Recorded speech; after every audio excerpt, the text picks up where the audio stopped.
Hey folks, good morning from Dhaka, Bangladesh, and happy weekend to everybody in Bangladesh. Today is a Friday. Friday is sort of like a weekend, just like your Saturdays and Sundays. So I have two episodes on mind. First episode, I want to talk about this beautiful line called Dunhill Desire by Alfred Dunhill. So I understand one thing that, this is not like really a mainstream fragrance line anymore. For me, the Desire line started with the red. So let's talk about each of them. I reviewed them all, but I'm missing one, which is called the bronze, I think, okay, which is not available here in Bangladesh yet. If I get that, I'll review. So time is officially almost 9 a.m. here. Peaceful and quiet so far, and the winter is almost gone. So perhaps we're waiting for some shower, like wind, rain and stuff, and then perhaps the warmer weather will start slowly. So hopefully you're doing good, and hopefully you'll enjoy this episode. If you're a big fan of this line, you can definitely check it out. Let's talk about them. I reviewed them. As I told you, these are all reviewed on my channel in depth, and I collected them from different time, different persons, like shops. Sometimes I bought a partial of them, and I plan to do like this line talk, taking my time, but I'm not gonna go in depth, okay? Because there are 8 fragrances. If I do in depth, it's gonna be a 1 hour video. So Dunhill Desire line, it's like one of those famous lines from Alfred Dunhill. I'll start with that point. It's a British house, lot of heritage. You guys know, like Dunhill basically makes cigarettes as well. They have this fashion design, like fashion items like clothing, suits, many other things, cufflinks. I think there's pen, a lot of other merchandise. But Dunhill is not really like number one in many people's book, like in terms of designer. To them, it's like okay house. It's like affordable house, but uh, to me, I hold the sentiment a little bit differently because Dunhill is one of my first house, like Dunhill Desire Red and Blue. These are the two fragrances I started initially with, like I know them from long back. So I hold sentiment, like they hold sentimental value to me.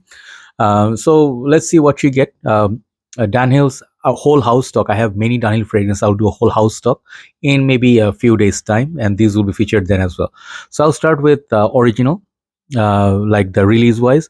This basically is Dunhill Desire. I haven't like got the chance to really like clean the bottles and stuff. Some of them look really like messy. Anyway, so this is the Dunhill Desire Red or Dunhill Desire simply.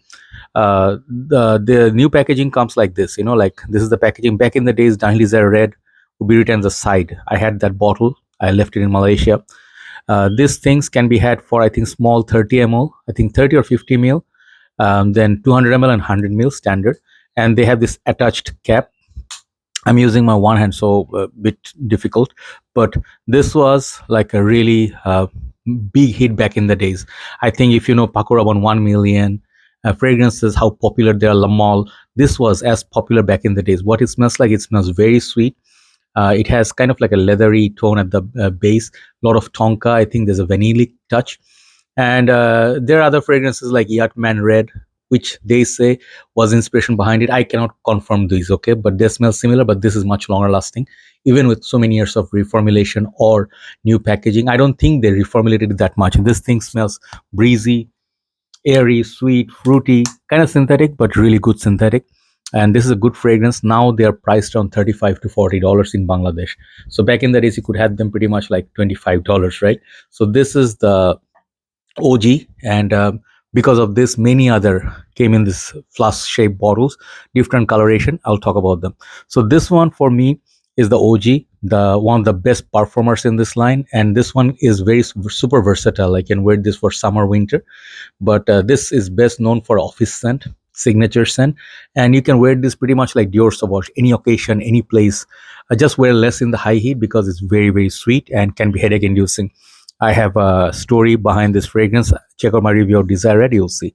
Second fragrance I would like to talk about, as far as I remember, based on the releases, this is going to be Dunhill Desire Blue.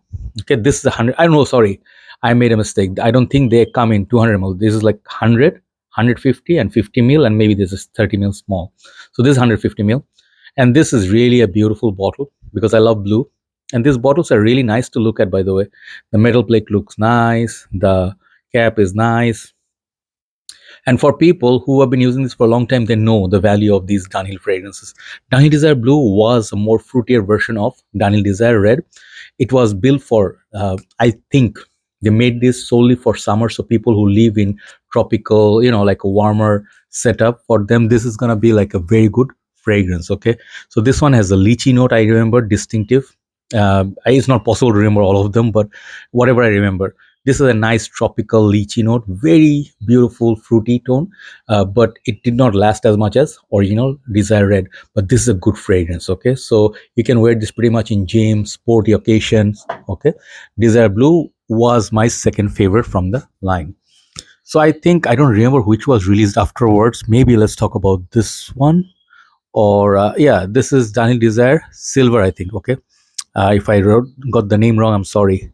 So these ones, this is the one I was not very keen to buy a full bottle of, or rather pay full retail, or I don't know, for some reason this fragrance, when I smelled it in a shop, did not really feel like something I want to get, because this is kind of like not very strong fragrance. Okay, first thing, my like what do you call, the preference was performance. This one is the one of the bad performers in the line.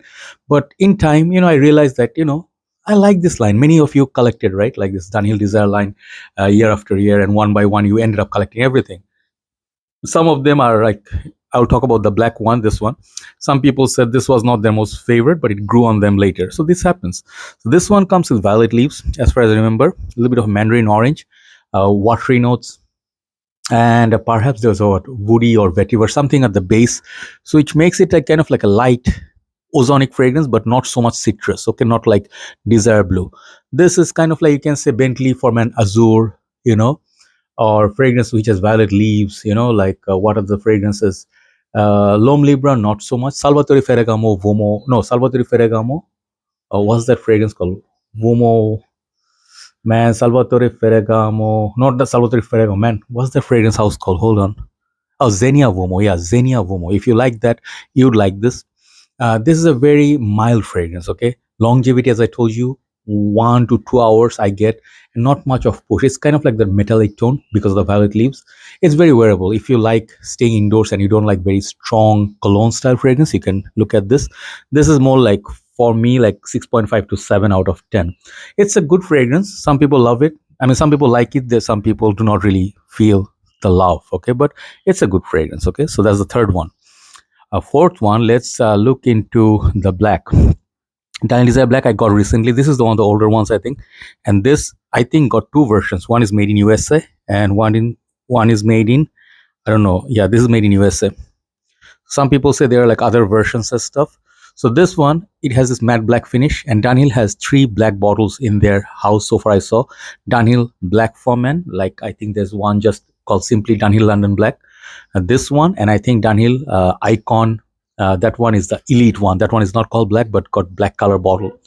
This is a fragrance I was not very keen to buy also in the beginning, because this one doesn't smell like you smell and you like right away.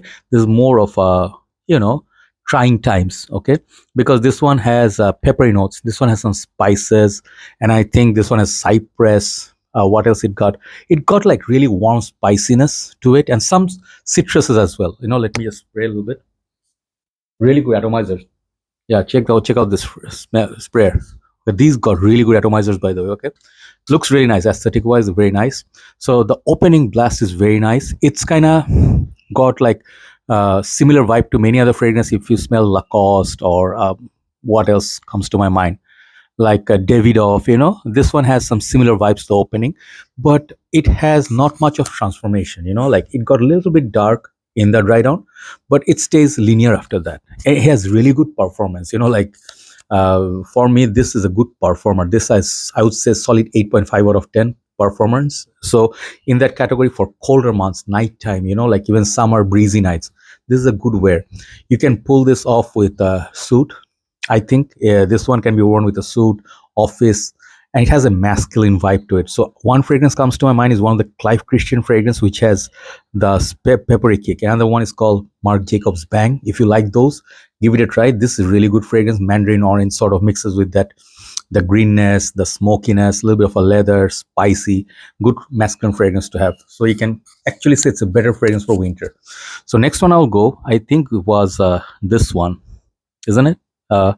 Yeah, or yeah, this one. I don't remember the years, So let's see if I got them wrong. I'm sorry about that. Man, these bottles got really dusty. because I'm sorry, yeah, some of you will be saying, why don't you take care of your bottles? I don't get that time, man. I'm sorry about that. The next one I think was called Dunhill Desire Extreme. This was the Extreme, I think. If I got the name wrong, I'm sorry once again. This one had the black stem inside. Okay, most of the things like previously did not have a stem. Then they started the stem thing. It also got into the ocean. So my bottle, this one, it's like about 10 ml left or so. Really nice looking bottle, very similar to the Desire Red, and I got it based on recommendation of Max Forte, who is one of my absolute favorite reviewers, one of the OGs, founding members of our fragrance community. So this has, I think, what was the note? Maybe it got some booziness. Was it booziness or something? I don't remember exactly this nose breakdown. Let me check the notes. Yeah, I'm sorry about that. It was not booze. It's actually leather. So Dunhill has some leather-based perfumes. This is one of them. So this one has blood orange, saffron. Yeah, the saffron and cypress, clarice, leather, amber, patchouli, and vetiver. But this is a very warm fragrance. Okay, this one when it came out, I did not see that many people talked about it, but I really enjoyed this. But I don't wear this in recent times anymore because there are many other fragrance which has this DNA. Good solid longevity, but it is for a little bit like how to say, people who have very distinctive taste. Leather is not preferred by everybody. Let me see if I can spray this after a long time, man. This one has been like, I think, more than a year or 2 years. Yeah, this smells nice. Oh, got a little bit alcoholic because the juice is almost finished, but yeah, this one brings back memories. This is kind of like a mature man scent. I think this is one of the most grown-up fragrances in this line. And this one you definitely need to test before buying. Like this one's, you don't have to worry because they are easy wear. This is less sweetness, a little bit more mature masculine edge, like Lalique Encre Noir type. Okay, so Dunhill Desire Extreme, definitely check it out. I would say this is the most grown-up version of this line, like what Dior Perfume is to Dior line. So next one, let's talk about which one. I think was the gold one came out. Yeah, let's talk about this. When this one came out, Diamond Desert Gold, there's not much like this platinum. When they came out, there was no really any news or announcement or marketing. But I sort of got them because whenever I see Daniel Desire, I buy them. Okay, because it's my favorite line. Got this nice golden bottle. I think this one is not remembered as much because this is one of those Aventus clones, and it's a really well done clone. I really like it. It's very fruity, very like summer wearable. Yep, definitely reminiscent of Aventus. Very fruity batch and lot of bergamot in there, Calibrian bergamot. So if you like zingy, citrusy fragrance, you can give it a try. Very good, not performance, very good fragrance for summer. This one, I say, if you already have some Aventus clones, you don't need it. But if you're a collector, you can give it a try. I definitely like it more than the silver. So next one, I think let's talk about, I think which one came out? Platinum? Yeah, let's talk about platinum. This is the most shiny bling bling. Yeah, you can see me. I hate that reflectiveness and it's fingerprint magnet, but it's pretty awesome. Like, look at this. This one looks like Tom Ford Noir Extreme, right? No, Tom Ford Noir Anthracite kind of bottle. So if you know the movie Fantastic Four Silver Surfer, this one what I call is Silver Surfer, and this one when it came out, absolutely no news. I got this from a page called USB, and the owner, we used to talk a lot back in the days, and we started like together almost at the same time. So they used to bring all this fragrance from UK, other countries. And I saw this on one of their posts, and I'm like, immediately nobody took it. I was like surprised, nobody took it. His fragrance got sold out very quickly. This one was remaining. I said, "What is this? Is it platinum?" He said, "Yeah." And I checked online, absolutely no news. Even Dunhill did not have any news on this. So that was pretty weird for me.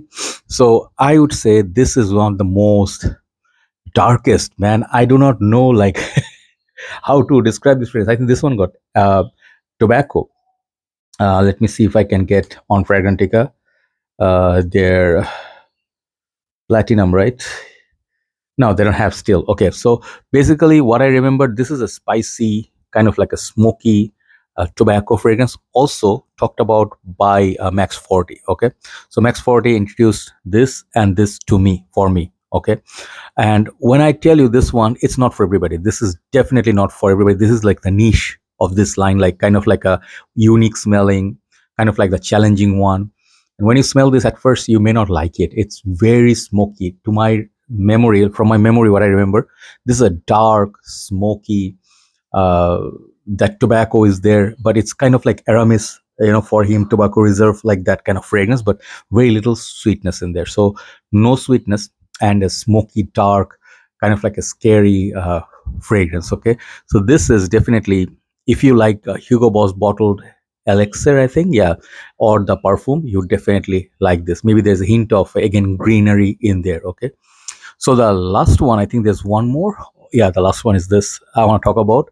This one is the most sweetheart of this line. This is called Dunhill Ocean. Okay, I think, and got really charming bottle. Reminds me of Tommy Bahama bottles, right? Got this nice white stem, blue bottle, and then white up top. Hawas Ice also has this kind of a presentation, white top and the blue bottle. So this one is like a oceanic blue, more how to say, ozonic take on Dunhill Desire Blue. This is more sweet. This one is more fruity, and it's very difficult to hate. Even though it's not the best performer, this is like not the best performer, but I really enjoy the smell.